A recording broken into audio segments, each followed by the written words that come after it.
Good morning, good morning, good morning to the one of you. Nah, it's more than one of you. I just have one showing up here because we don't have YouTube anymore on the account. Because I was a bad boy. Yeah, we got no response out of YouTube on the reason or where in the conversation it was. I reviewed the video itself, the first part where it was about, ironically, about bullying in the medical system. And there was no claim.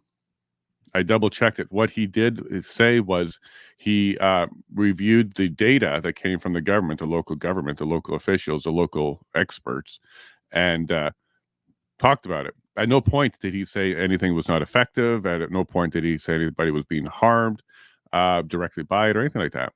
So what happened there was it got reported. We know who did it. It got reported.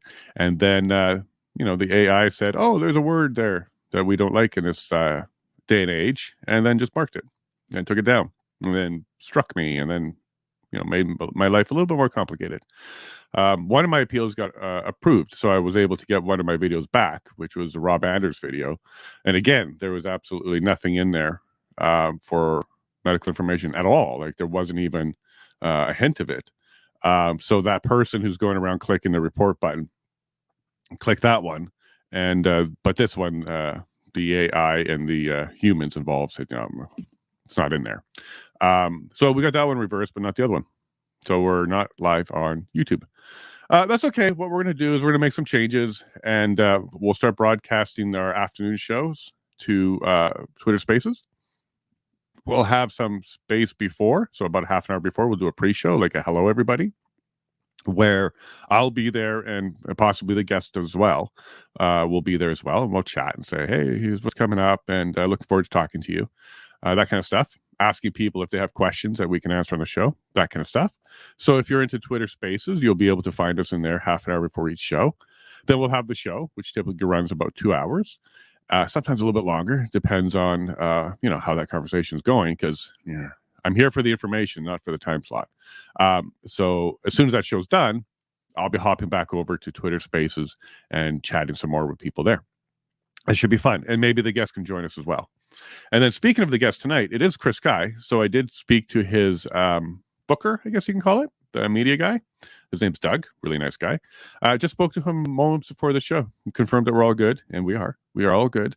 So do come back for Chris Guy today. It's going to be 4 p.m. Mountain Time, 6 p.m. Eastern. And that's going to be an excellent episode. I know a lot of people are expecting over the top and all that kind of stuff because, he's a public figure. He needs to get attention. He needs to communicate. And this is all wonderful. But I suspect we're going to get a serious Chris because, well, first, he is a serious dude.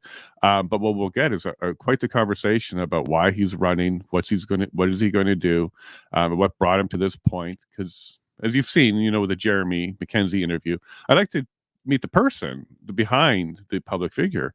And I really am looking forward to meeting Chris as well. I'm not sure if you're following the news, though, but you can believe the polls all day long. They're always wrong. They're wrong like every time. Remember, Hillary had a 90% plus right on the day of. They were advertising that poll like crazy, and she lost. So you can either believe the polls, or you can believe the people who analyze things for a living for the purpose of increasing their wallets. And those would be the book guys, the odds makers, the Vegas people, the people who actually pay attention to data, and they're not interested in narrative. They want to make money. So in Vegas, they calculated the odds, and guess who they have as their winner? Chris Guy. And I get it. I totally get it. Not only is he saying the right things to a lot of people, he's the biggest figure there is in this particular election. There is no figure bigger. You have this other dude, Fury, whatever. I barely can remember his name. Anthony Fury.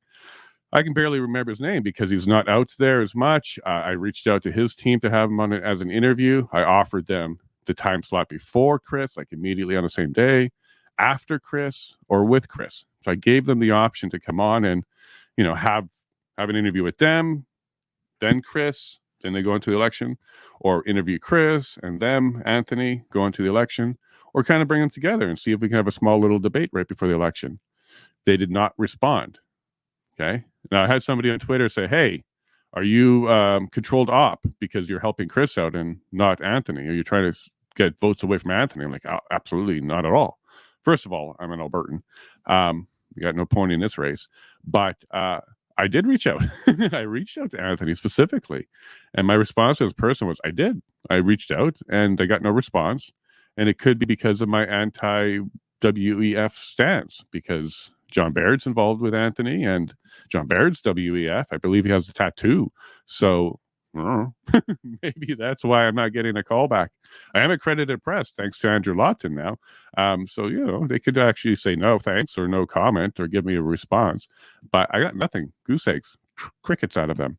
Chris Sky, on the other hand, said, sure, let's do it. Contact my guy. I contacted this guy. We booked it, so we're going to do it. This is why you're seeing Chris on the show. I'm interested in speaking to him, and he's available. Those are two things that have to come together for it to happen.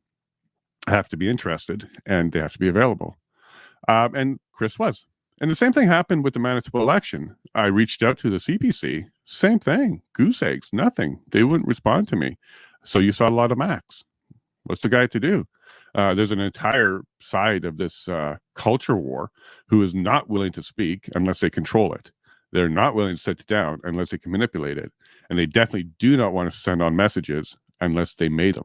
So it's tough. It's tough. And we've also now seen our I'm not even sure if we can come up with a name for her or not, because I'm actually genuinely getting concerned about her mental health state. And this is not a joke. Like, I do not joke about mental health. This is incredibly serious.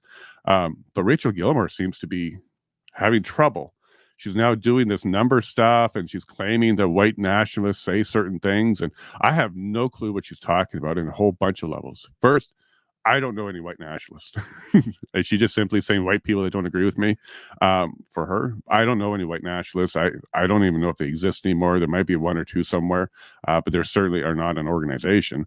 And I have no idea what she's talking about with this numerology stuff. And her math was wrong. Like, the whole thing has just gone kooky. So I am genuinely getting concerned for her mental health, and it shouldn't be a joking matter anymore. But unfortunately, it appears it is. But thank you all very much for coming. This is our morning coffee. I do have Kev here. I can see him. He got his chair. He's got everything getting ready to go. Team Patch, good morning, folks. Happy Friday. So yeah, the chat is in Rumble now, Facebook, Twitch. You can do the chats in there. And Paula is going to be bringing the Rumble ones over, like you see here. It's going to take a little bit of extra time because there's more work involved in that. And when we get back on YouTube, the plan will be to, I'm thinking a little bit more. The plan is going to be either to put clips on that channel and make it a clip show, or a clip channel where the show is actually on Rumble and other places. Because if I do that, then I'm certainly not going to get any strikes. I'll just make sure I put on there, the real baby glove, the soft stuff, the things that doesn't hurt feelies too much. I'll put it on there to build that channel up for the purpose of driving everybody to Rumble. Or I can start the stream, but then I'll cut it off after a certain amount of time so we can actually get into the conversation. I'm not sure. I'm not a big fan of the Steven Crowder format, which is, cut it off halfway through, only because I don't want to limit myself at all with the guests. So what I might do is maybe the morning show ends up on there like we're doing now, and we kind of keep that one a little bit cleaner, being a morning show. But the afternoon interview, maybe in its entirety, or I come on for 10 minutes, introduce a guest, and then shut off YouTube and then send everybody to Rumble. Something along those lines, because I do not want my guests to be handcuffed in any way whatsoever. I want them to speak the truth, their truth, and nothing but the truth. So I'm trying to figure out how to do that. It could be a godsend that YouTube did this, because it may cause us to change the format in such a way that we're non-restrictive now. So, silver lining. I like the idea of Twitter Spaces, and I like the idea of getting more candid and more open that we can do on Rumble now. So, without further ado, I'm going to bring in the man, my buddy, my coffee friend. How are you doing? Good morning, Kevin. Good morning. Did you see that tweet out of our Rachel?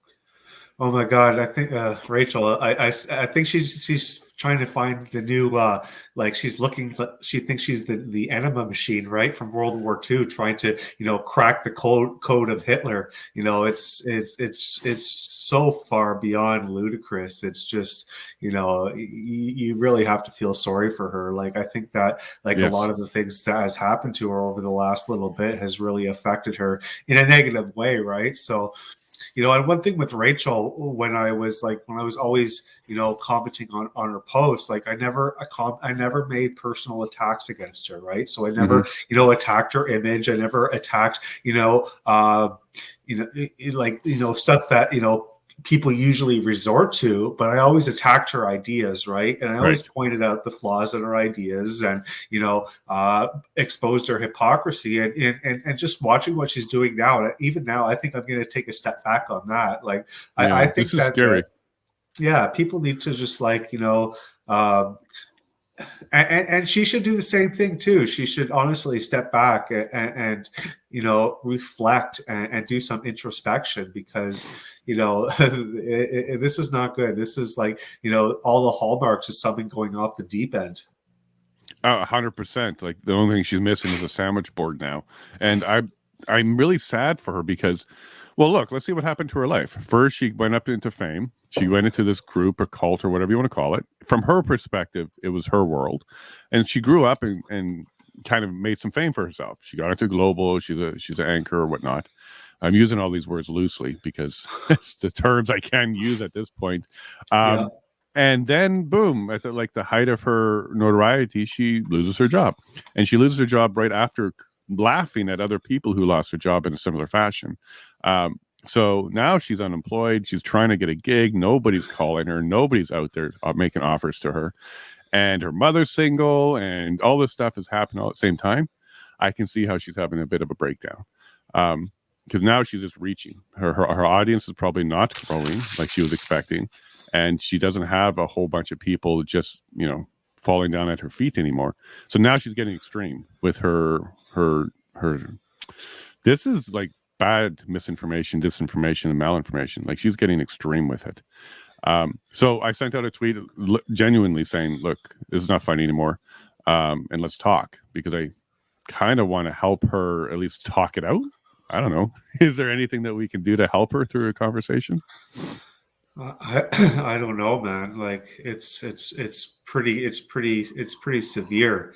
Uh, I don't know what we can do. And part of me wants to say she brought this on herself, right? Like, Sure. it's kind of like the boomerang effect, right? She's getting hit with karma, but, like, you don't want to see somebody, fall to the extent where they're actually in misery and pain, even though Mm-hmm. even though she wished that on us. Like, we don't want to see, like, anybody, be dragged through a minefield.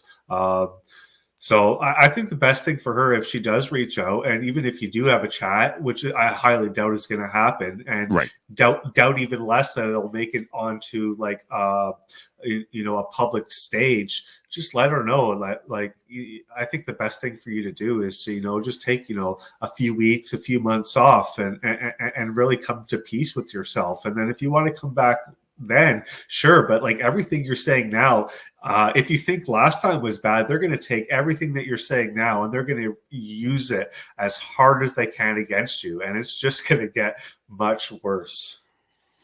Yeah. So maybe the move here is for our side and our comics and our critiquers and stuff like that to kind of just back off. She needs a little bit of space here.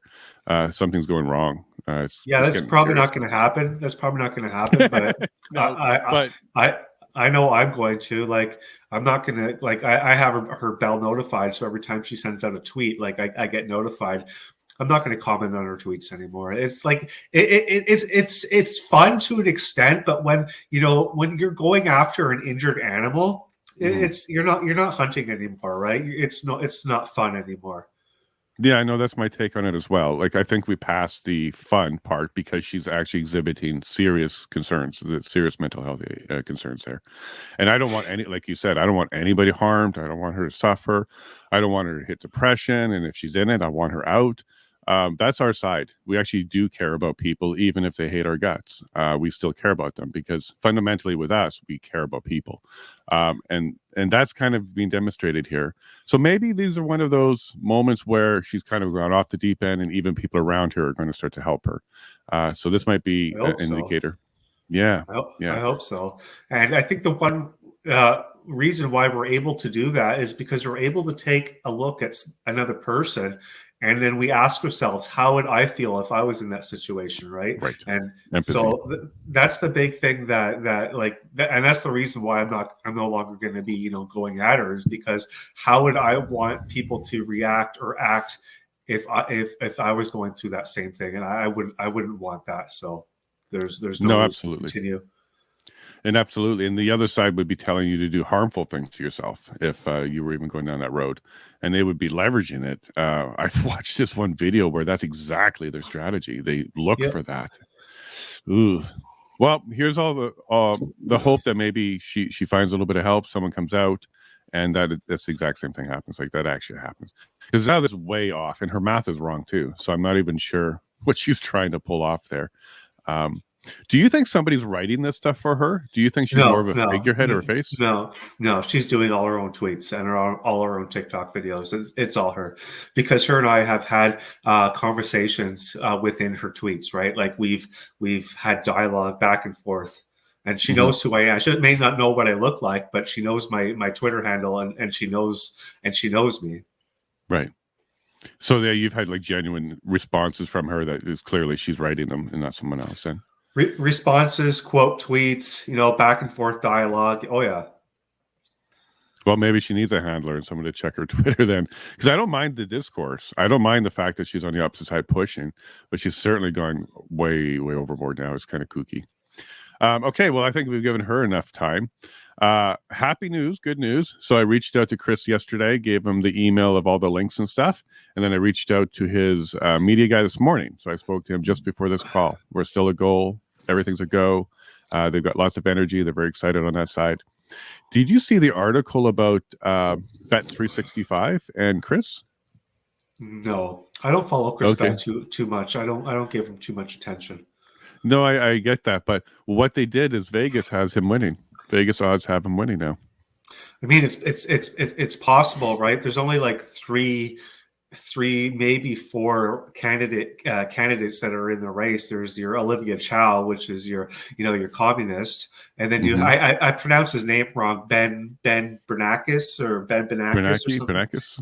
Yeah, something like that. And he's the joker of the group, right? So he's the clown world vote. And then you have Anthony Fury, the establishment. You know what? I followed Anthony Fury for a very long time. He was on AM 640 the same time that Andrew Lawton was on AM 640. So Anthony Fury and Andrew Lawton know each other. And then I have Chris Guy, and I would like to get Chris Guy in front of a microphone. Will I have an opportunity? I don't know how to do that, but I do have some serious questions that I want to ask, and questions that I think that people need to hear the answers from, that are unscripted and off the cuff and not prepared. Questions that he's not prepared to answer. So when we do get an answer, it's a genuine answer. Yeah, no, I've been considering that too as well. We're a couple days before the election. If we had Anthony on and there was a debate, I think that would have been valuable. I tried to get him on. No response from his team at all, not even a no thanks. So I tried to get that on. Maybe if you give me the questions, I'll do my best on it. But yeah, I'll put them in the chat. But I have a hard time connecting to Rumble. So I connected to Rumble last night. It said I needed to verify my account. I verified my account. I put that comment in.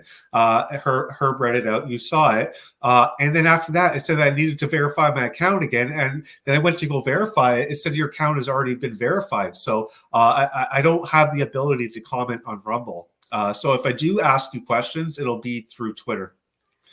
Through Twitter, and what I can do is I can give you the link to come to the studio, and you can put the chats in the private chat, so I get them directly. That's perfect.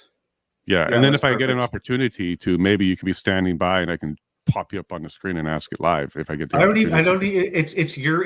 It's your interview. It's your guest. It's your show. I don't even need to be a part of it. I just Okay. really have some specific questions that I want Chris to ask. And you can say that I'm in the backstage and I have these questions, but as a part of it's your show and your interview, and I want you to have 100% of that opportunity, and I don't want to interfere in that part whatsoever. Well, then you're welcome to come to the private chat so I can get your questions directly, because we're having such chat problems. It's tough to get them to me, and I don't want to miss a good question. So, yeah, I'll give you the link before the show. You can pop in and throw it in there. Okay, cool. No, thank you. I appreciate that. I definitely want to try to address all the questions that I can. My goal is to learn the person behind it, because as a wannabe public figure, I'm trying to also learn how people have their personal lives and then their public persona, and then sometimes that's not the same person and all that stuff. So that's kind of my goal here.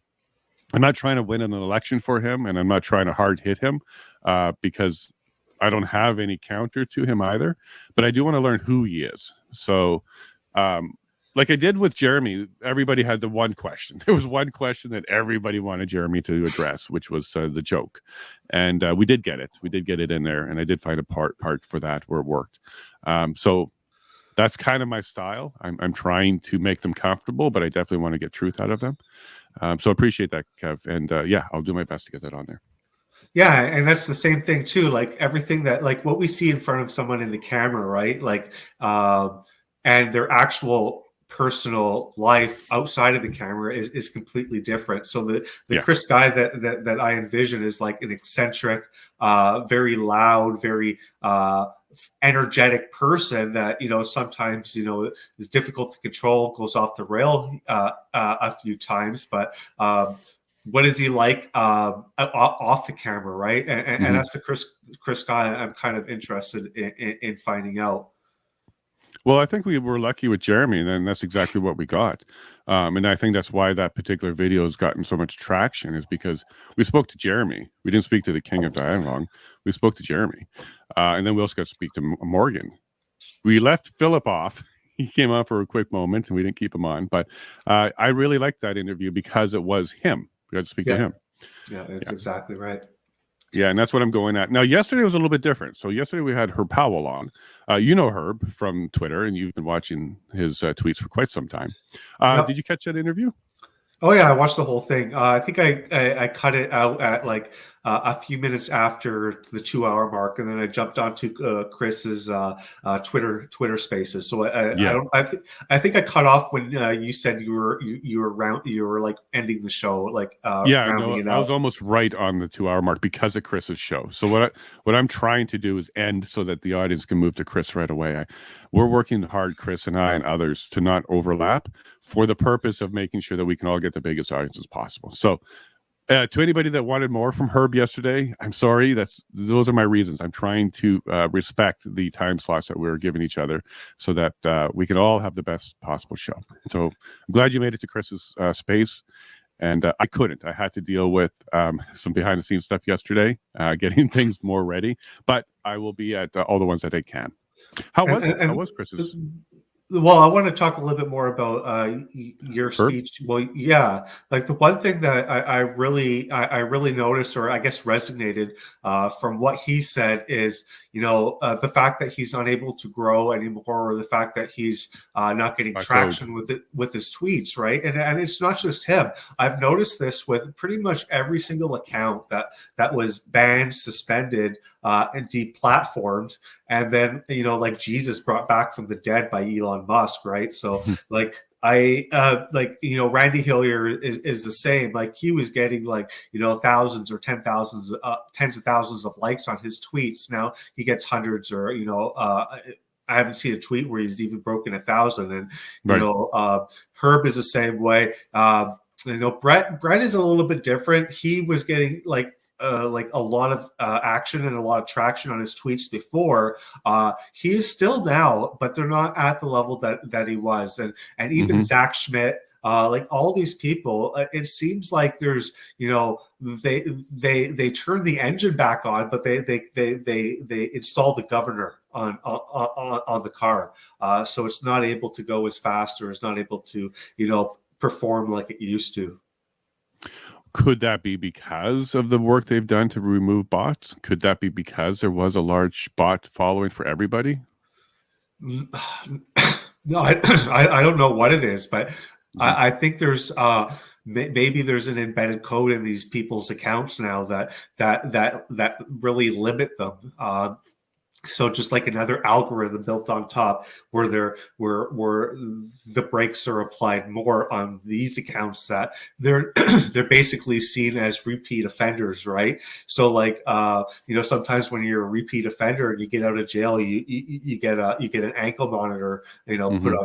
put on you. So maybe there's some sort of digital monitor that's put on these people's accounts to limit their exposure, because Twitter already identified them as influential accounts that have the ability to shape public opinion. So what's the best way to stop that or to monitor them? And it's just with a digital ankle monitor, or another algorithm. So I could be completely wrong. Like I don't know if that's actually the case, but these are some of the things that I think about. One thing that could be at play here. Okay, so Facebook said we're out of the news business in Canada because of C18. C18 was this whole, if you are propagating the news, you owe money to the source of that, only if you're part of this group that the government identifies. Maybe because you've only mentioned Canadians, so the entire list that you listed are Canadians, and you also listed people who are kind of journalists. They're kind of citizen, individual, independent journalists. Maybe they turned on a C18 switch, which is slowing down or lowering the propagation of news by Canadians in Canada for the purpose of C18.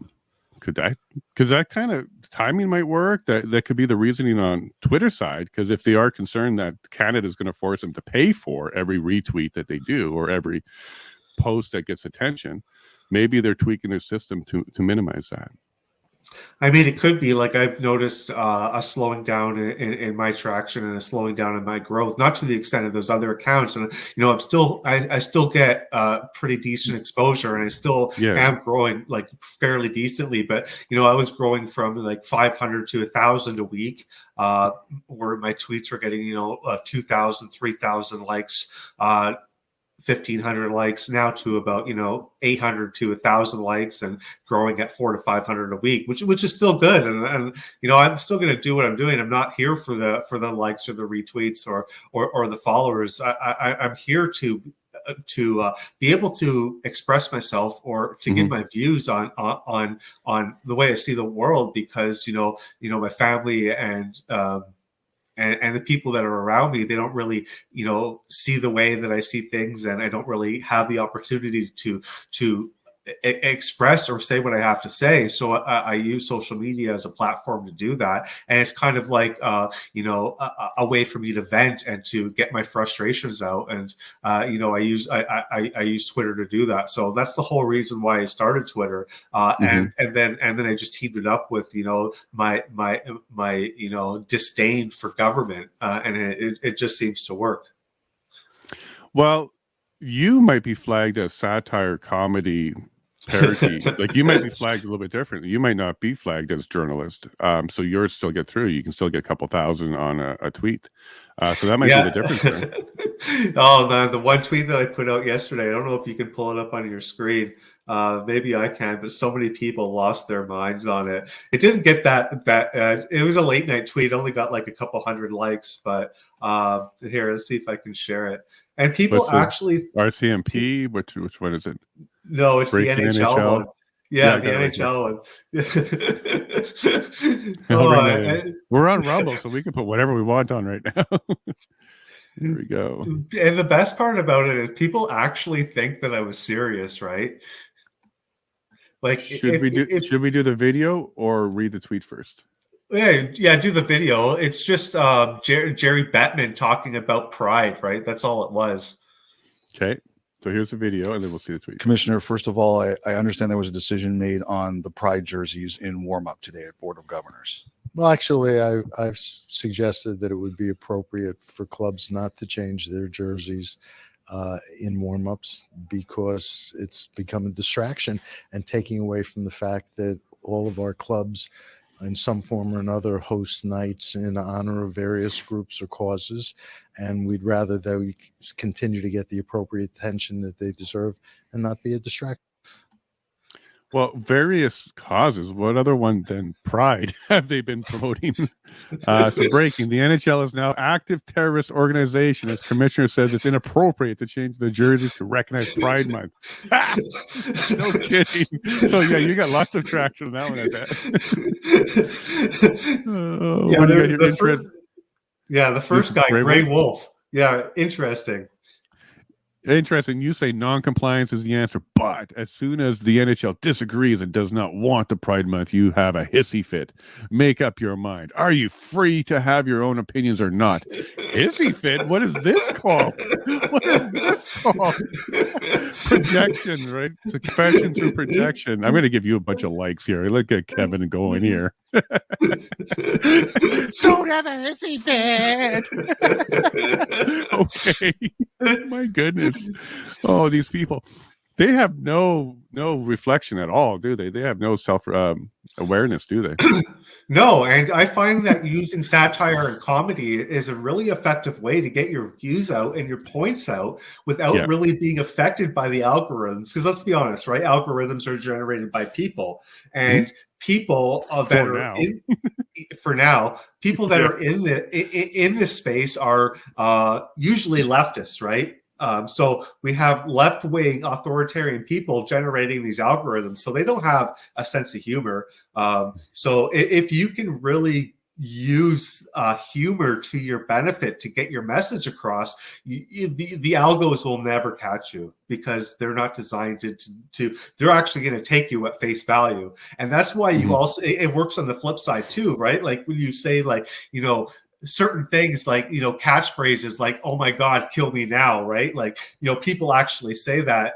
The algorithm will take that as violence against truth. yourself.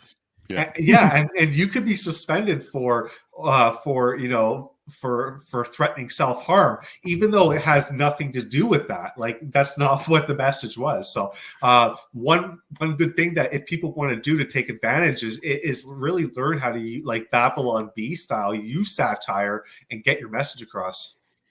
What a really horrible message to people that do express the desire for self-harm in any way, shape, or form. And that's to ban them, exclude them, kick them out, and get away from any conversations that they can have. Are you trying to put the utensil in their hand when you do that? That's incredible. Now that I just realized that, if you could express, let's just call the extreme depression. If you express that and seek help, you could be kicked out of the club completely. What a response. Off the call. But like, again, I'm not a suicide expert, right? Right. But the government is, so. Yeah, but I am an expert in psychology and human behavior. Being, a highly successful salesperson for so long, you have to be an expert in psychology. You have to be able to, read people really, really quickly. So this is just my opinion. I believe that people that are actually going to kill themselves are not going onto Twitter to tell everybody. Those people are just looking for attention. Right. So what they're saying is, I need help. Help me now. Because if you're actually at that stage of killing yourself, you're not telling anybody. You're just going to go ahead and do it, right? Right. It's a precursor to the next decision. Like it's their attempt to say, help me. Exactly. You're right. Yeah, that's exactly it. Right. And that response to just disconnect you from even those connections to you, that seems very cruel. Very cruel. And and I don't think C18 is helping. Okay, wait a minute. Actually, I've been giving this whole Facebook news thing a bit of a thought. What's Facebook never really reported on the news? If you want my opinion. Yeah, I do want your opinion, because is this a good thing, a bad thing, or doesn't change much that Facebook is dropping news in Canada? Well, news. Let's just put the quotes around that. I don't really think it'll change much. It'll, our market is so small compared to the United States. You know, it really won't affect Facebook at all. Like there's more people in the state of Florida and the state of California than there is in Canada altogether. So I don't really think it's going to affect much. You know, but you know, it might affect the news organizations because they generated a lot of money through clickbaits on their articles, right? So if it's going to affect anybody, it's going to affect the Canadian media because that was a really valuable tool that they used, and they generated a lot of ad revenue through that. So it's not going to affect Facebook, and so you might see more of a push for these media companies to move over and to market themselves through clickbait onto Twitter. But I think that ultimately everything the government does backfires on them, right? And everything they want to achieve, they get the polar opposite. So if they were trying to, you know, protect something, they're going to end up destroying it.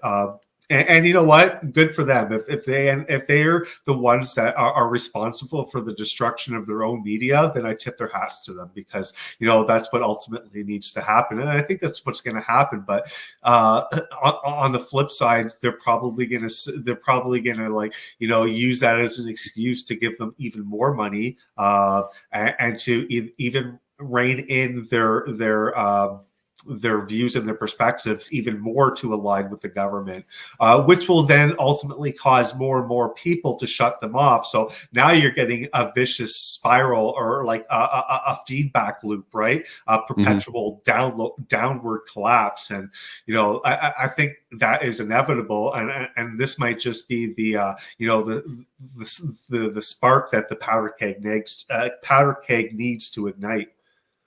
I think you nailed it, and I think this is a backfire. I don't think they expected Facebook to do that, but what I do think it does create is a cleaner environment on Facebook from state media.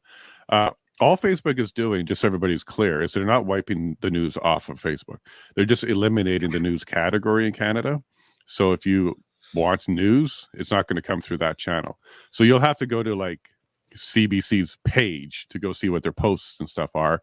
And yes, Facebook will still put posts into the algorithm as normal. They're just not classifying things as news, and they're not pushing news specifically anymore in Canada. So I actually think that might be a good thing, because people on Facebook are going to get less indoctrination from the state media classified as news in front of them. There's going to be a lot more fact checking going on. I guarantee you that. You're going to see that all over the place now. And you might even see fact checking on traditional news media, which would be wonderful. So if Global puts out an article and, hey, Global, we got this article, but there's a fact check on there now because they're not getting a pass for being news anymore, that might be a good thing. And that's kind of where I'm going with that as well. I think that C18's purpose was to control the narrative even more. And because of that, sorry, Kev, I just muted you, and when your video comes back, I'll bring you back. And because of that, Facebook fought back and said, look, you're going to make us pay for the news. You're going to make us pay for distributing the news, which means we're going to have to find a way to collect money, which means it's going to be possibly a news subscription, and that would hurt the people who don't have money. So C18, through Facebook, through the push to get distributors to pay for it, is going to hurt the poorest among us, the people who can't afford it. So this was, and I think Facebook, and this is why they took that step, was a way to suppress information of other sources. So, for example, alternate media, Rumble, True North, Western Standard, those people would also be suppressed by C18 as well. So from the government's perspective, if they want to control that media, this would have been a mechanism. The C18 would have been a mechanism for that. But no, I like how Facebook said, no, we're not interested. We'll just get rid of the news category altogether. And you guys can kind of just, you know, put it on your pages, and it will naturally follow through. You don't get any additional bumps being news anymore. And I like that. I like that because I really want people to have access to as much information as possible so they can make up their own decisions. And this could open the door for that. So I don't know. I think C18, as Kev is saying, may have backfired. And Facebook took a good stand. And why not? Why should they be forced to pay for news that they didn't create? And they're not a news propagator. So yeah, I think they made the right choice. Hey, Kev, you're back. And we got your mute. And oh, there you go. You're back. Just wanted to get my coffee refilled since it's the morning coffee, right? You can't have a morning coffee segment without coffee. Mm-hmm. How do you drink your coffee, by the way, Jason? What are you taking it? Black. Oh, that's the only way to do it. Yeah, well, we're out west. We're the white supremacists, so I guess that's just the way it rolls. But no, I like no sugar, no cream. I don't like to add much. Every once in a while, I'll get a flavored coffee, so those little pots with flavors. But that's about the extent. And I also like it cold, which is something that drives my wife crazy. Yeah, it drives her crazy. I'll drink an afternoon coffee that came from the morning. Yeah, I can't drink it cold. Absolutely I'm not prejudiced against the temperature. I'm not a temperaturist. Anti-temptite. That's right. No hot for me. Cold only. Cold. So, do you watch Patriot? What's his name? Patriot Propaganda? No, I'm pretty I kind of have a bubble, and I kind of stick to it because I have so many things going on outside of like the Twitter and my and all these podcasts, and so I don't really have. So I've narrowed it down to the people that I like and the people that I follow, and I get set bell notifications for people who retweet a lot that bring valuable information to me, so then I can review it. But other than that, I don't go outside of that because just strictly because I just don't have the time. Well, I do want to highlight him because he's doing great work. So he's out by Montreal. He's in the near Montreal, but I believe he's in Ontario side. So he's in between Ottawa and Montreal. And he's doing the same thing I'm doing, but he's been doing it for a little bit longer. And he just finished doing a video with Josh Alexander yesterday. Yeah, so it would be really worth checking out. So he's kind of like the Ottawa version of me. And what I'm pleased about... Have you reached out to him? Not only have I reached out to him, he's on my show on July 10th. So we'll be doing an interview with him. And I'm on his show next week. So he's doing an interview with me. Yeah. And you're going to stream, and you're going to stream that through this channel?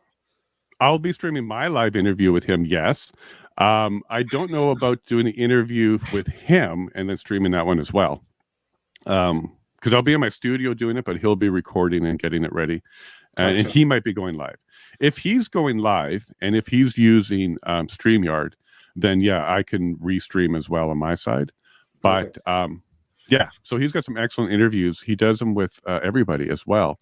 Here we go. So there's Josh Alexander. He also had Jeremy on. It's kind of like there's a circle. He had Danny on, and I've asked him to give me a contact for Danny. He also had Viva on. He's going to give me a contact with Viva. Viva Frey. Yeah, there he is right there. Yeah, he had a nice interview with Viva. So this is so awesome. The fact that, and this Chris Guy, he had Chris Guy on as well. This is so awesome that people like us are popping up like this. So I want to just highlight him. I want everybody to go give him a follow. Go check him out, and you're going to see who is Jason Levine on this channel as well at some point. Is he on Twitter or is he just on YouTube? Oh no, he's on Twitter too. Yeah, let me go ahead and pop him up here. Hopefully I don't disclose anything. Look for his handle. Yeah, let me get him here. There it is, Alex.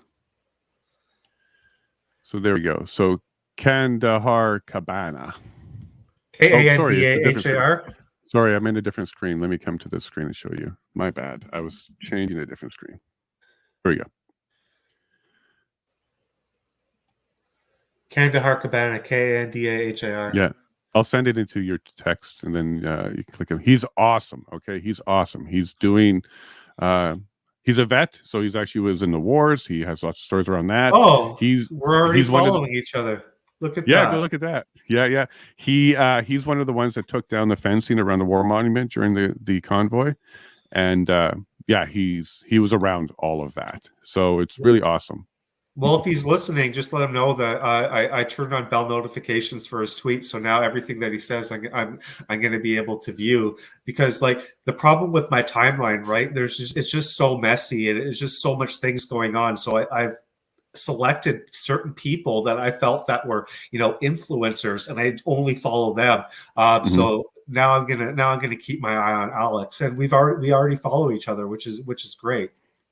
Yeah, well, that's what happens in the circle of truth. You do find people all the time. And that happened to me too. Someone said, "Hey, you should have so and so on." And I'm like, "Okay, well, let me look them up." And sure enough, we followed each other. And that was also Chelsea Hillier, the same story there when I was trying to get Yep. Randy. Somebody said, Yep. "Hey, Chelsea, can you help?" And then I looked at Chelsea and we followed each other. I'm like, wow, small world. But yeah, Alex is worth a follow, and definitely go check out his videos. Those are amazing. There's some really good interviews here as well. So No, that's awesome. That's awesome. And I just like quickly like looked at his account and his stuff, and now I know why he's called Kandahar Cabana, right? Like mhm. it doesn't take a genius to figure that one out. And yeah, he's it seems to be he's definitely worth the person to keep your eye on. And and if we can help people like these grow, then hey, we can grow our circle of trust. I like to call it. Yep. Yeah, he'll be joining the Ontario region for the next Canada Relay. So he'll be in the Ontario one. That's awesome. Yeah, it's getting great. Yeah, we have Donald Best who likes to come back for Ontario, and now we can add Alex as well.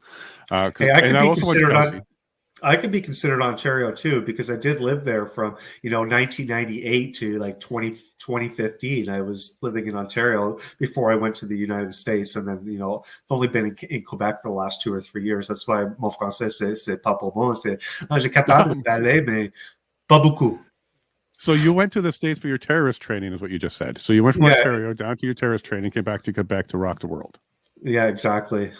We're on to you, well, Ken. I lived in California, so I saw you giving your boo-hoos to California yesterday, but and I'm thinking, well, I felt bad. California is such a beautiful place. There's no other place on the world that has anything like California offers. So where I was, it was like about an hour or so north of Los Angeles. So you're still in Los Angeles County. Along the PCH? Pardon? Along the PCH? Pacific Coast Highway? That's the main highway that goes along the coast of California all the way to San Fran. Yeah, no. So more east of the coast? Yeah. Well, we did go into Santa Monica and stuff. So I remember that picture where we were standing at, and I showed you where the fires were, and you saw this city. That was. It looked like Napa Valley almost. It was like up in the mountains. That was Santa Monica, and I remember that after we were doing that. So that highway that was there, that is the Pacific Coast Highway that I guess you're referring to. Right.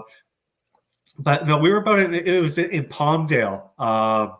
If anybody is familiar with rap and Afro Man, because the song "Cause I Got High." Well, he sang. He grew up in Palmdale, and he wrote a song about it, and it really tells you his story. But besides that, so California, there was this city way up in the mountains that gets more snow than got in Ontario, where I lived. You can get 2 or 3 meters of snow. Wow. And if you go down the valley, down the mountain into the valley, it could be 25 degrees in the valley. And then you drive up this little mountain, and at the top of the mountain, you have 3 or 4 feet of snow. And then you can drive a little bit more, and then you're at the beach, right? So there's no real other place in the world, especially not that I know of in North America, that you can go from skiing to surfing on the beach in not even in a couple of days. You're talking about a couple of hours, 2-3 hours. You could be from the slopes into the water, and and then you have the high desert. The high desert is really where I lived for most of the time, and every single day without change, it was 100 to 110 degrees Fahrenheit. So you're talking about what low to mid 30s, and some days it got to 115, 120. And I think for the entire time that I lived there, it only rained for maybe 2 or 3, 4 days total. And And then we got some. I was there for Christmas. We got this massive snowstorm on Christmas Eve. It shut the whole place down, even though it was only like a couple of feet of snow, and it was gone within 3 days. Right, like snow really doesn't have a chance in Southern California. But I have some pictures of me standing in front of Joshua trees that are covered in snow, and good luck trying to find that anywhere in the world. The Joshua tree is really interesting, like these giant cactuses. So California is such a beautiful place. It's just too bad it's filled with nut bars. Yeah, so I have a story. I was there in 2012. We went there for the Microsoft Partner Conference. It was there at Staples Center, and I'm a tourist. Okay, I was a tourist, and I had my wife with me. We jumped on the Let's Go See Where All the Stars Live bus. So we jumped on one of those, and it took us down to the Santa Monica Pier. We jumped off, checked out the pier, did that whole thing, and then we thought, hey, let's just take a bus back to our motel. So our motel was just west of downtown LA. So we jumped on a bus that said downtown. We looked at the route and said, okay, yeah, this will take us down there. This should do it.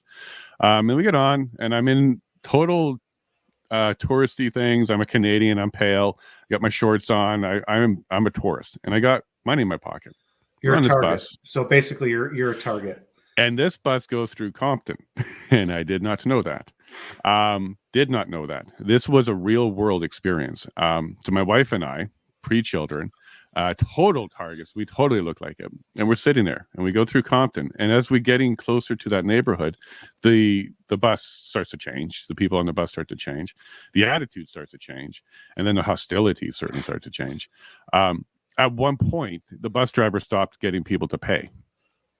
They just walk on. Okay, they just walk on. There is no discussion about whether or not you're paying. You just walk on.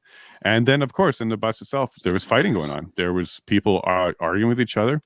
And I got really worried when this young lady, tiny person, was yelling at some bigger gentleman and saying, yo mama. I'm like, oh no, this is the day we die. So we continue, and then eventually we get out of Compton and we get closer to LA. And by the way, this was like a 2-hour bus ride from Santa Monica Pier to downtown. We finally get there after a lot of crazy stuff. Like a lady came on with all of her stuff, and she was obviously mentally disturbed and was doing a lot of chanting and stuff. Like, we had quite the experience. We get off the bus, and we are waiting for a transfer to take a bus to the west side, or to head west towards where our motel was.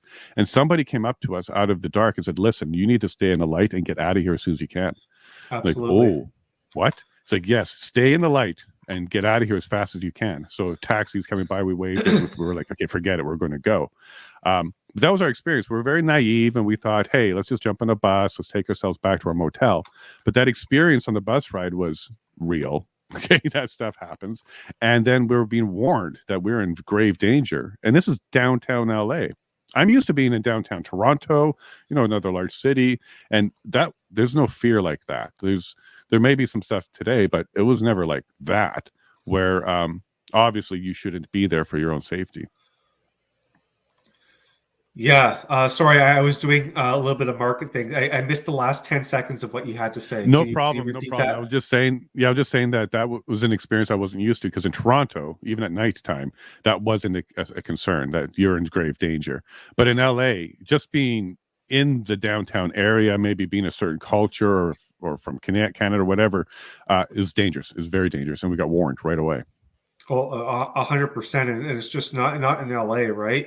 It's in Chicago, it's in Miami, it's in all of these cities, and I've been to all of these cities, and I've walked the streets alone at night in these cities, right? And I've never had a problem, and because I stick by my core rules, keep your head down and don't ask questions. If you see anything, you don't see anything, right? Like, don't speak to anybody. Don't look at anybody. Just keep your head down and don't ask questions. And then people will generally leave you alone. And try not to wear flashy things, and try not to make it look like you stand out.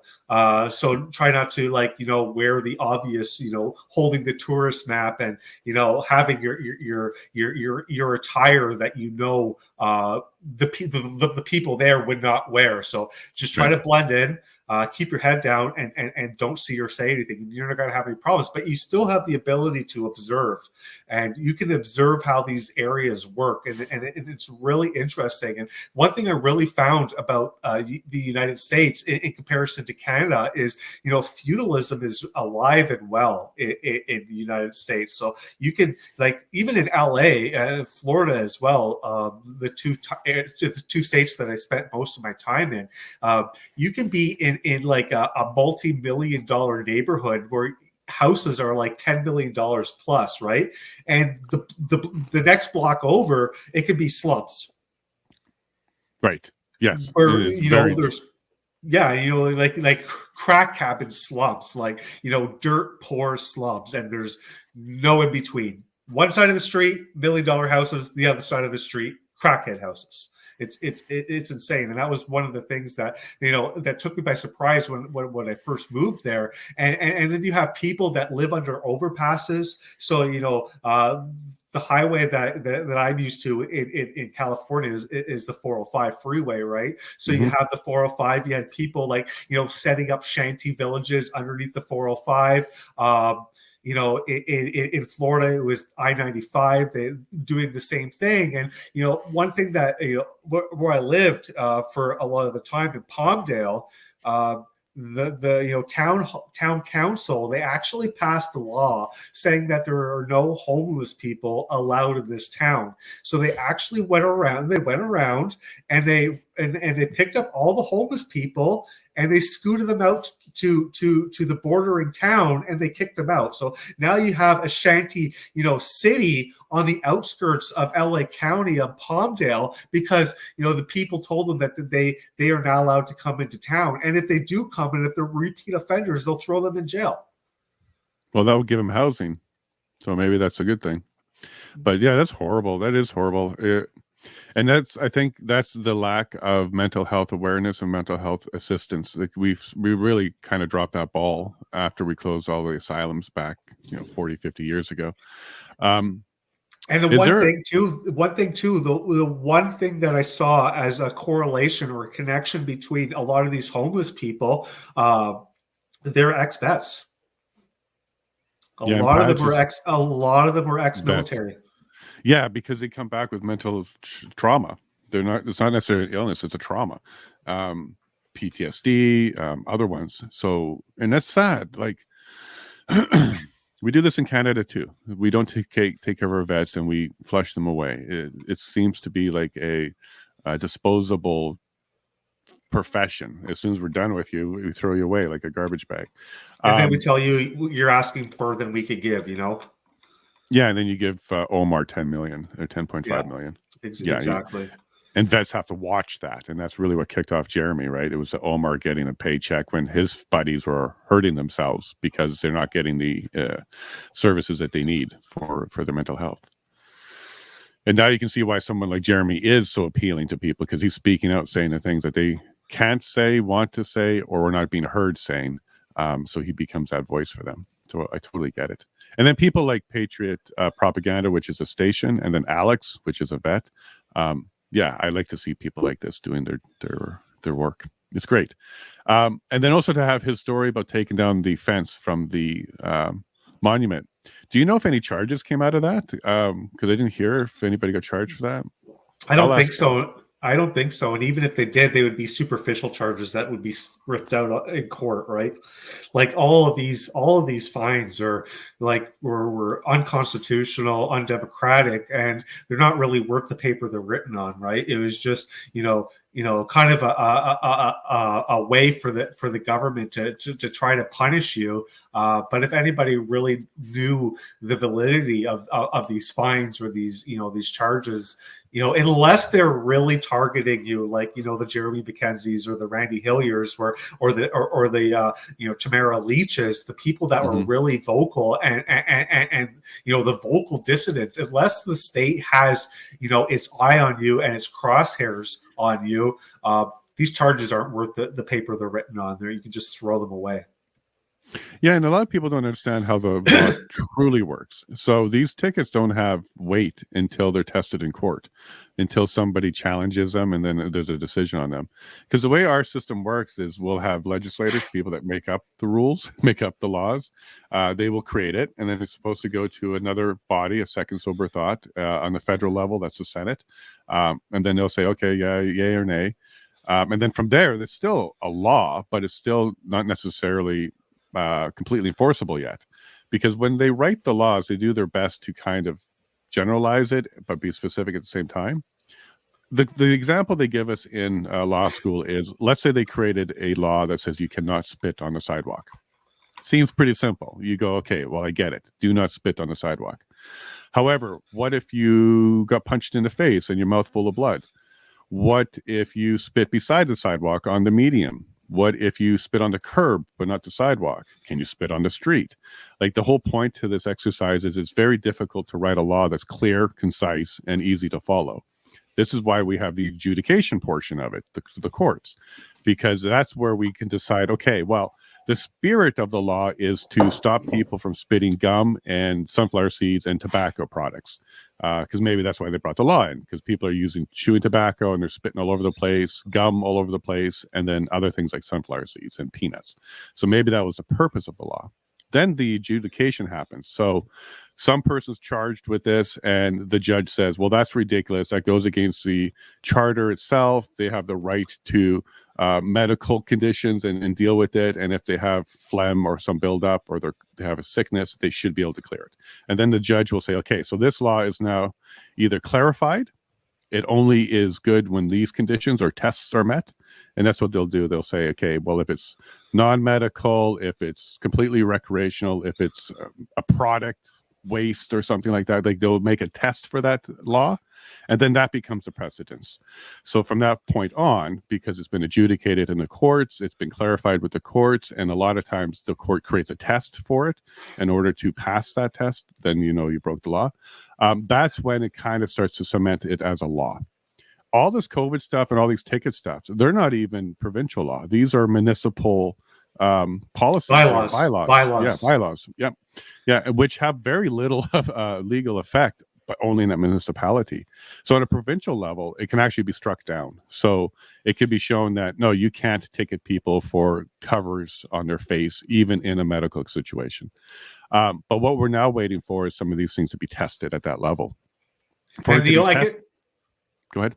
So I think the only ones that we really have to worry about are the federal fines that were being given to, travelers as they, re-entered Canada from abroad and refused to take the PCR test. Those are federal fines, right? And they came with these stiff penalties. So, and as soon as those start to get challenged in court and get struck down, now you have a precedent set that no, right, these are unconstitutional and they're invalid, and then the rest will fall by the wayside as well. For sure. And the higher up this chain you go and you get a precedence there, it's a cascading effect, because it's all binding. It's always binding from the higher court to the lower court. So if a higher court says this is the way it is, all lower courts have to follow that. It's persuasive when it's on the same level. So if you have a provincial court saying this, well, the other provincial courts don't have to follow it because they're on the same level, but it's persuasive. So you can say, hey, Ontario decided this, so Alberta should decide it as well. So it becomes persuasive. But when it's a higher court, it's binding. So you have to follow it. So that's kind of a little law lesson for people on that one. Where was I going to go with that? So when we challenge the tickets, if someone challenges it, here's the tough part about tickets. Most people just pay it. Okay, because there's not a whole bunch of money. Most people just pay it. And but sometimes that's horrible. That's horrible. Yeah, that's counter-effective. Yeah, you're allowing them to get away with it at that point. That's like paying the mafia, because you're scared of any consequences they might do to you, so you pay it. But what usually happens is a bunch of them get together, some lawyer will take it up, and then it'll be some sort of kind of like a class action. You just represent several of them, and then puts it through. So hopefully we see a lot of that happening, because we need to not just let the municipalities know about their bylaws and where they can go with it. We really need some good understanding on the provincial level when it comes to what health restrictions are allowed and under what conditions. Being fearful of something from China, not enough. Actual people dying and getting it here, maybe a little bit more important. Can you get mine too? I got one right down my spine. Oh, just get that. And then at the end, if it ever goes to the Supreme Court, now here's a concern about these courts, though, right? These are judges, and we've noticed that some of these judges have some CRT training. I know that in Ontario because I had to go through it. We've seen some decisions out of judges around the convoy stuff that makes you think, oh my gosh, they are not using their best judgment. And we've also seen comments coming out of judges around the convoy, around, I think it's more around tomorrow, where the judge is saying out loud in public that they have concerns about their decisions, that if they go one way, that the right is going to attack them. So you actually hear judges saying out loud in public that they have an unfounded fear of a certain side, and their fear of judging against them is where they're concerned about their safety. That's unfounded. That's just weird. That's scary, because now you have judges showing you they're biased. They're telling you what they want to do, and they're afraid to do the right thing because they're afraid that somebody else is going to attack them. So what I'm trying to get at is our legal system has a lot of flaws around the judges because they have a lot of power. And what we're talking about is if this gets to be a precedent, the judge may say, I agree that this should happen. Therefore, the precedence now is, yes, municipalities can have health orders that have fines and have consequences to them. That's the risk we run when we're setting precedents. So I would like to see maybe a different process of getting our judges in there. Did you know that all judges are lawyers? You can't be a judge unless you're a lawyer. Yeah, I don't think that should be the case. Justices don't have to be lawyers, but you don't see justices in the provincial or the higher courts. Those are all judges. You'll see justices in the family courts and in the small claims courts. And one thing that that comes to mind is like the higher up you go into the judicial system, right, from the municipal to the provincial to the federal, the more likely you're going to encounter a judge that's been bought and paid off, or has been really being affected by the but behind the scenes what's going on. So the higher up you go, the more carefully you have to choose your lawyer, and you really have to be careful. And so, like, if I was somebody that I was challenging the federal government on, I'd want a lawyer that has already challenged the federal government and won. So, like, your Mary Headens of the world. Mary Heaton, she was the lawyer for Vice Admiral Norman, right, and got him off the hook. So when you're talking about setting these historic and unprecedented laws to get to try to set the tone for moving forward, you want to make sure that you're going to have a really heavy hitter coming to bat for you. And is it going to cost a small fortune? Absolutely, but I'm pretty sure that you could get crowdfunding or source funding for something like this, just because it is super important. And I'm sure they can, like you were mentioning, you can turn it into a class action, right, where you have multiple people that are being that are acting by one lawyer who could really take the screws to the government. So I know there's I forget his name. He's on Twitter, Sean something. He has a case against the federal. Yeah. He has a case against the federal government. I'm not too sure who his lawyers are, but I recommended early on that he should be looking at Mary Heaton, but he didn't take that advice. But I think that someone like her would really have the ability to get the government to bend the knee to her. Yeah, I know who you talk about, Sean something. I'm looking up his name now. I've reached out to him. He did an interview with Tom Marazzo. Let me just grab this. Like, Tom is shadow banned on YouTube, so it's hard to get to his channel sometimes. Figures. It's just crazy. Look, I follow him and I can't even search him. Some other Tom pops up when you put his name in. So just give me a second as I go find that name of that lawyer. Yeah, because I'm trying to get him on. So Tom did an interview with him too. Because, he's doing a lot of work on the legal side of things, and it's pretty impressive. And I want to talk to him. Like, for example, the Brian Pickford case. So the vaccine can't fly. He's working on that one. And it's not constitutional, and he was part of one of the signers of that. So Brian Peckford brought forward that claim against the government, but then they dropped the mandates, and then the judge, and this is one of the worst things I've ever heard a judge do, said, okay, well, we're throwing this out because it's moot now. There's no mandate in place anymore. Therefore, this has no effect. That's 1,000% wrong, because it still needs to set the precedence and answer the original question of whether or not the government had the right to do that. Allowing our government to do stuff like that and then taking it off and then avoiding the decision is a lot like some people who do tweets. They will put a tweet out there that they know is wrong and it's going to get taken down, leave it up for a little bit, and then take it down just before it gets taken down for them. Some people use that strategy. This is kind of the same thing that the government's doing. We're going to do stuff against you. We know it's bad. We know we can't do it to you. But just before a decision is made on that, we're going to pull it away. Another time we saw that was the Emergency Act itself. So a lot of people are a little confused on what happened at the Senate level when the approval for the Emergency Act was being debated in the Senate. If you were paying close attention to it, they were hours away from bringing their decision down, but it got yanked. The decision never happened, and people don't really know why. So what happened there was, yeah, he needs some more coffee. He just gave me a note, and he's going to scratch his back too. What ended up happening there for the EA and the Senate was they were going to vote it down. They were going to vote it down. There wasn't enough yays for it. If you listen to the debates, you listen to the conversations coming out of the senators as they were debating that one, it wasn't supported. Not like it was in the House. It wasn't supported. So what I believe happened was, Trudeau's team, they're not stupid. They are intelligent people. They do dumb things, but they're not dumb people. They knew the count. Like we've all seen things like House of Cards, where they're sitting here going, here are all the senators that we need, and here are the yays, here are the nays, here are the undecided. Let's work on those guys.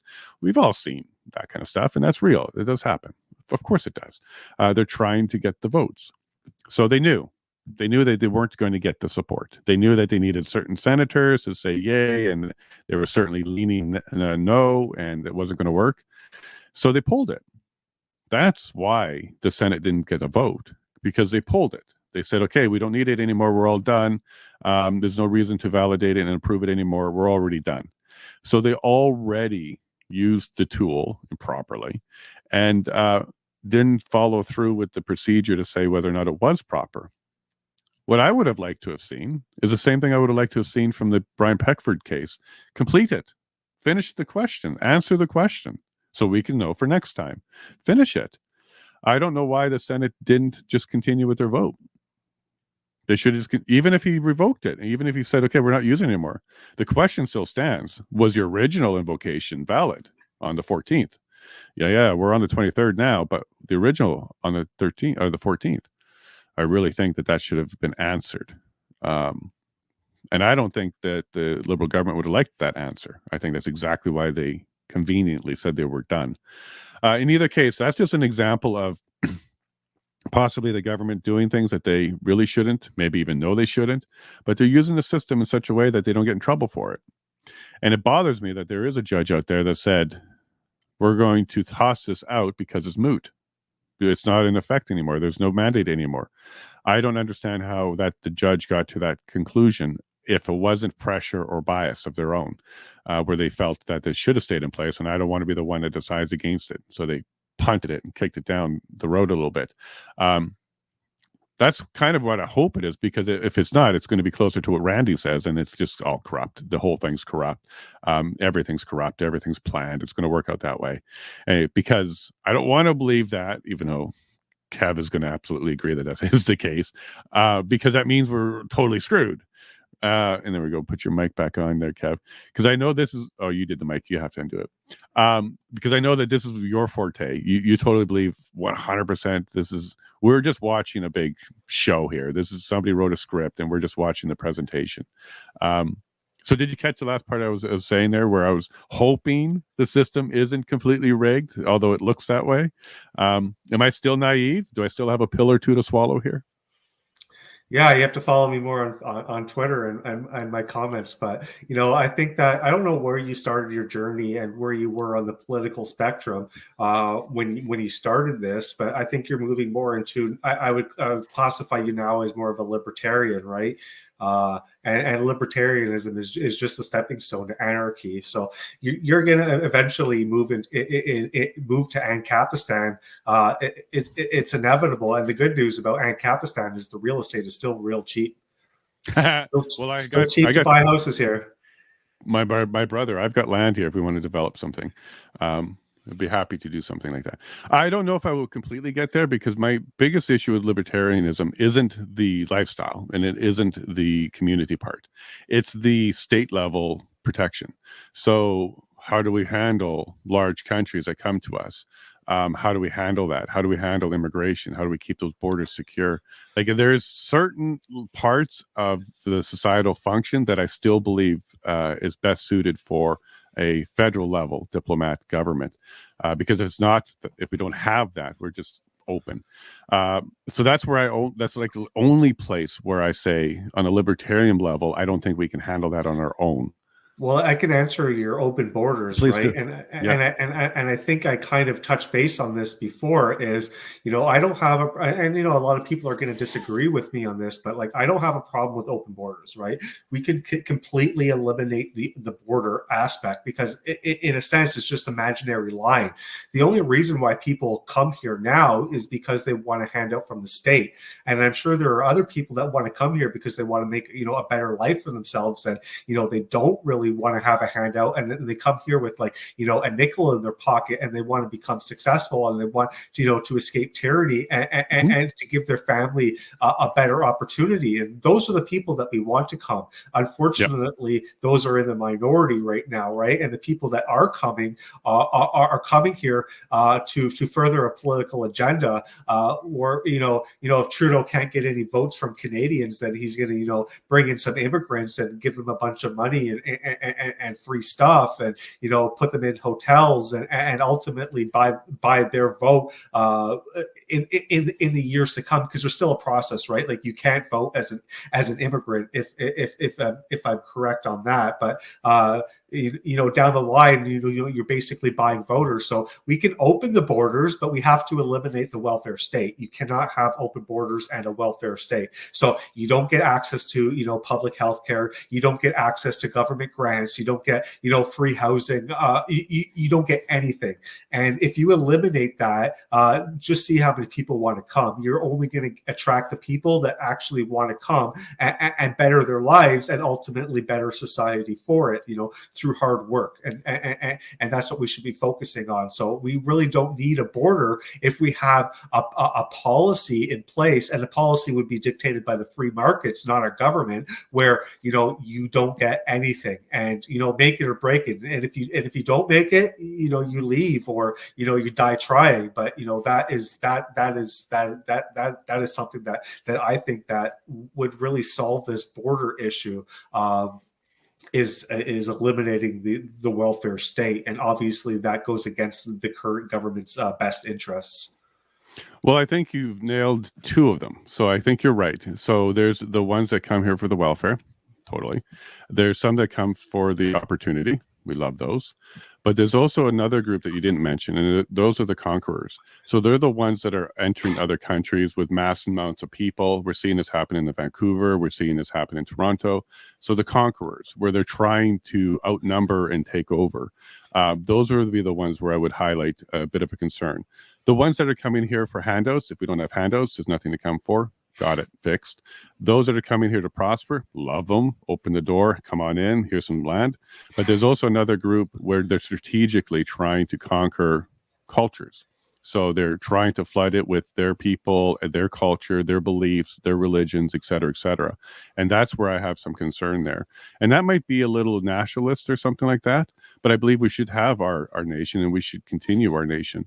But we definitely have two major cultures, the Asian, the Chinese, and we also have the West Indian. So they're definitely, those are two groups who I would highlight to you as, well, how do we handle that? How do we handle the conquering mentality? Whether it's through bringing a lot of people in or just straight up bringing a war to our border, how do we deal with the conquerors?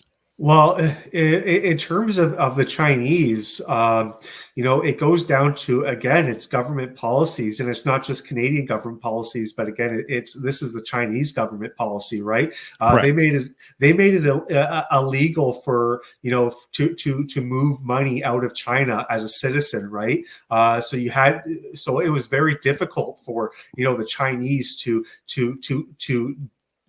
move their capital, move their funds out of mainland China. And on the flip side, we had a country that was, Canada, that was very loose in terms of, capital allocation. And so a lot of these Chinese, through the black market, they took their money and then they bought Canadian real estate, specifically, in Vancouver and in China, Vancouver and in Toronto, and then it really, drove the speculative bubble of housing in those two cities, and then it created like an entire, area of Chinese-owned wealth because of Chinese government policies working in collusion with government policies that created this, this perfect mecca to come together. And so again, it's the government policies that have, really created this. And we're not going to solve that by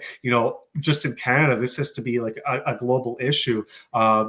So, and then what are some of the reasons that, I think the BC government, they started, charging, a tax on these people, but that was very easy to get around, right? And then and then you saw spillovers into other markets. So the government's created these problems, and then they created what they thought were solutions that only exasperated the problems further. And now we're seeing this all come to a head. So again, I really think this is, if you boil it down to the lowest common denominator, this is government created problems.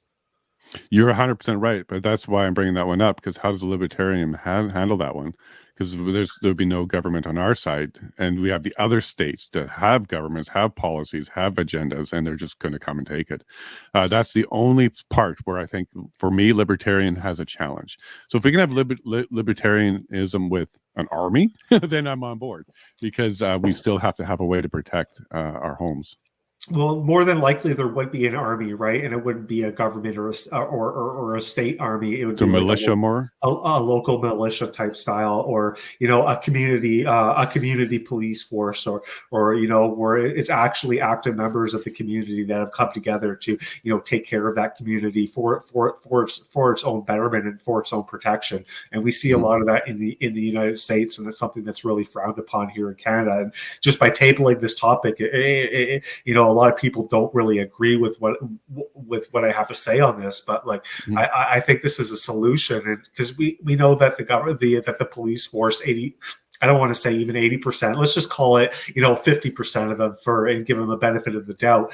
50% of them are not acting in the best interest. They're acting on their own self-interest, and they're using the state for their own power, for their own gain. They're narcissists, they're power trippers, and you'd eliminate a lot of that if you actually have a community-based police force that are made up of individuals that are solely there for its own betterment.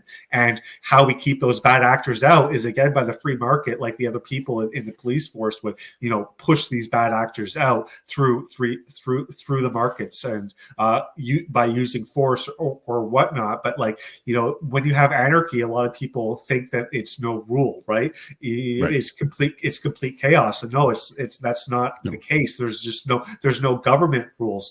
There's still rules of the universe, right? There are still rules based on people's beliefs and whatnot, and those rules will still be enforced. There's just no government rules, and there's no government laws, because I firmly believe that government laws, they don't stop crime, they don't prevent crime. All they do is they give the state the ability to punish the perpetrator.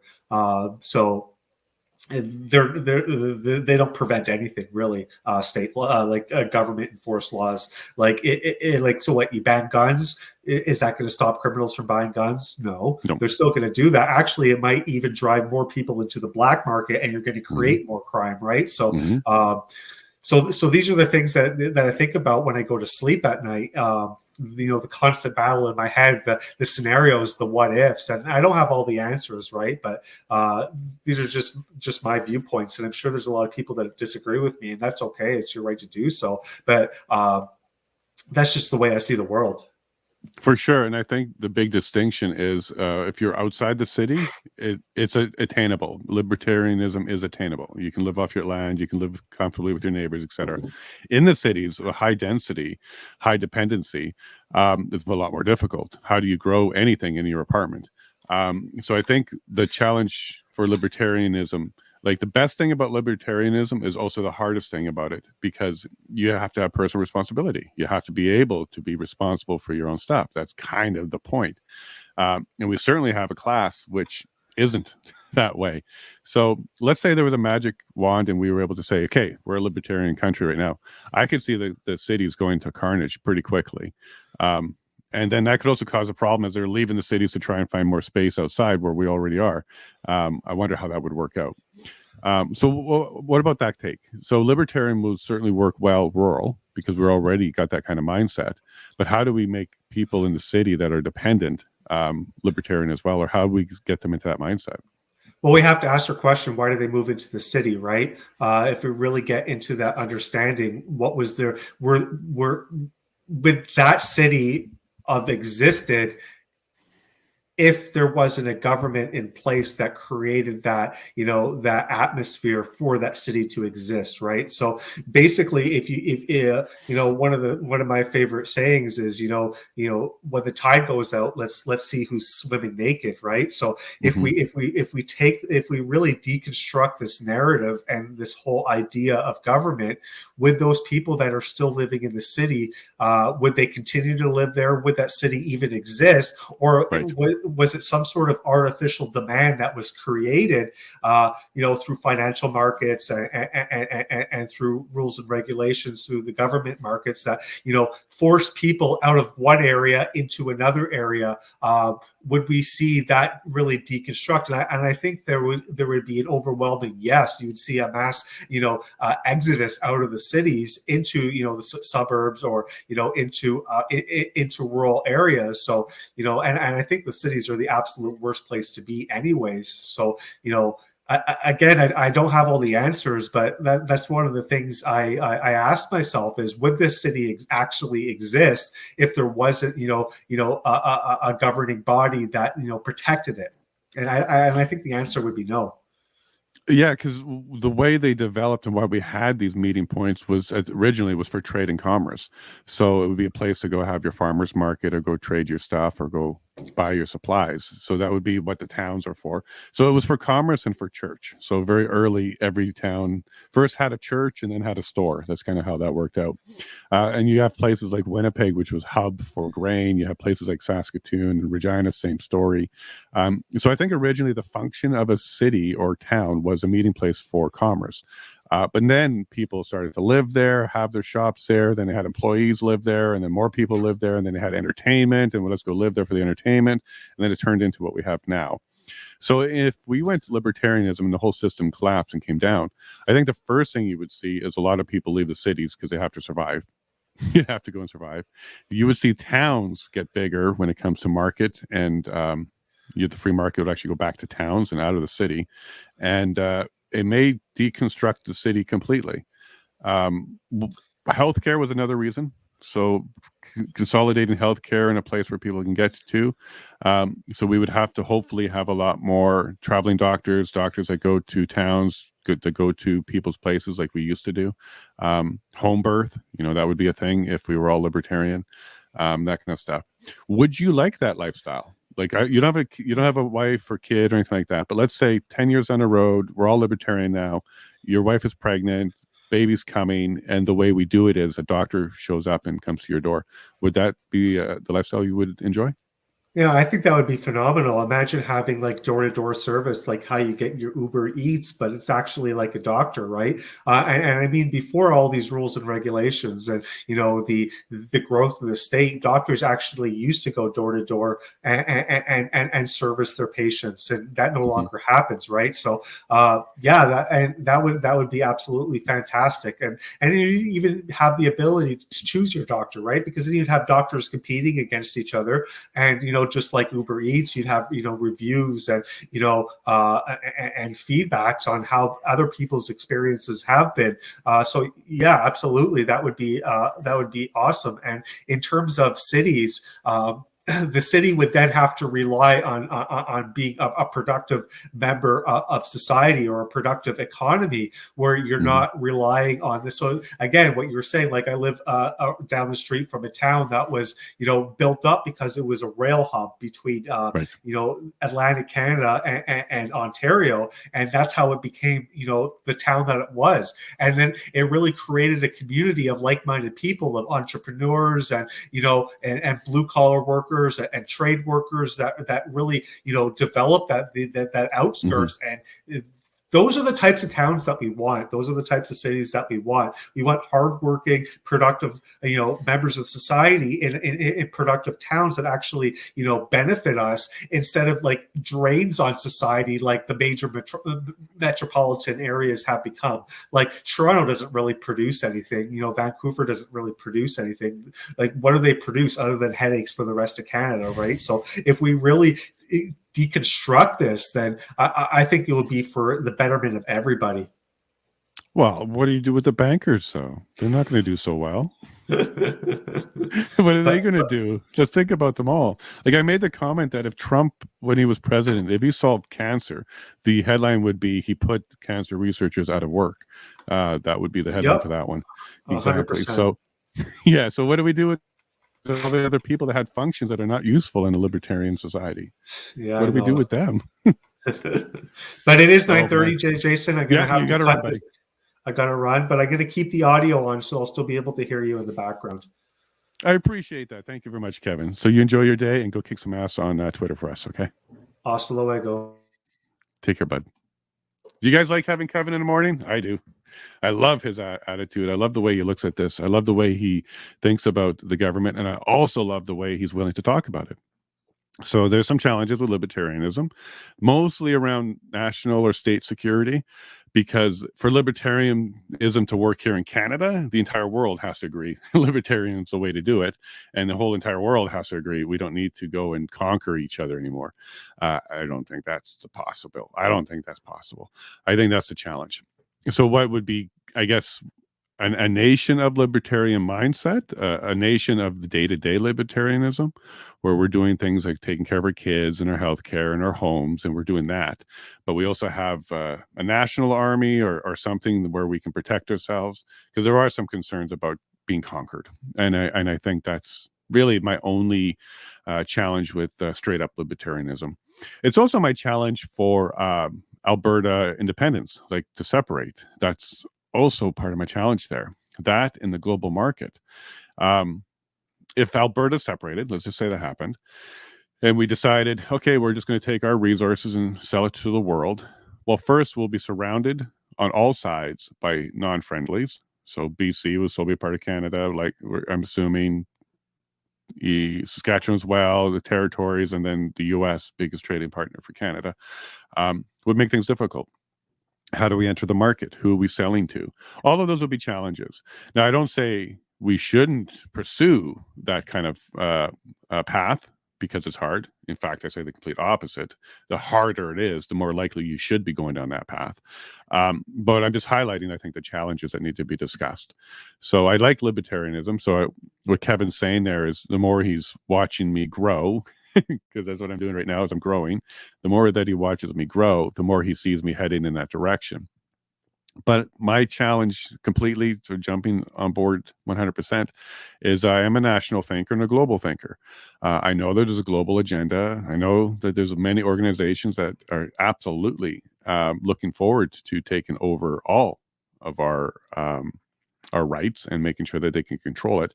And what do we do about them? Okay, because they're not all of a sudden going to go away and say, oh, look, Canada decided to become libertarianism and we're not interested anymore. No, I think that's even part of their planning, their design. Part of the design to take over countries is to split them, cause them to fight, get them to get to the point where the country itself can't handle it anymore. And then the country itself reaches out for global assistance, and they'll be there with that global assistance. It's already prepackaged, ready to go. There's already one that has a label Canada on it. They're more than happy to give us our new constitution, our new framework. That's why they call it Build Back Better, Build Back Better, because they're expecting everything to collapse one by one, and they come in with that BBB plan, Build Back Better. So, pay attention to that, folks, because it's working. We are angry with each side. Both sides are fighting right now. And we are getting to the point where neither side says the system's working well. And when you get to both sides saying our system's complete crap and we got to get rid of it, that's when the overlords are going to come in on their white horse and say, here you go. We created this for you because we love you guys and we want to help you get out of this mess that you created for yourself. You guys can't handle it yourself, so it's time to have us come in and assist you. That's their plan. It's in their book. They explain how they expect each country to have its own collapse, and they're going to come in with the new global plan. It's in their book. They told us exactly how they're going to do it, and it's working. Just 1 second. So my plan is anything that leads to that path, opposite. So if they say we need to divide, we need to unify. If they say we need to fight, I say we need to cooperate. If they say we need to ask for global assistance, I say we need to keep it inside our border. Whatever the problems that we have in Canada, and there's some pretty bad ones out there, Canadians need to deal with it. Straight up. Anybody that says we need help from the UN, WHO, other organizations, the WEF, whatever, those people, they're already surrendered. They're giving up their rights. They've decided a long time ago they can't make the hard jobs work, and they're just going to throw in the towel. Or they're part of the brainwash. They went through the programming. They totally believe that globalization is the right thing to do. They totally believe that the issues that we have are not handleable on the state level anymore. They totally believe that the only way to do this is with the global thinkers that includes them.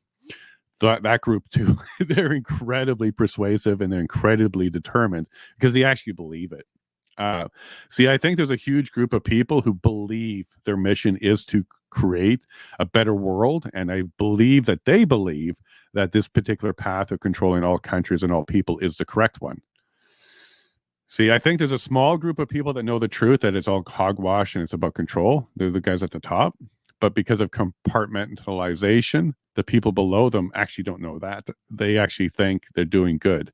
And those are the people I think that Trudeau and Freeland and Singh, I think they're in that category.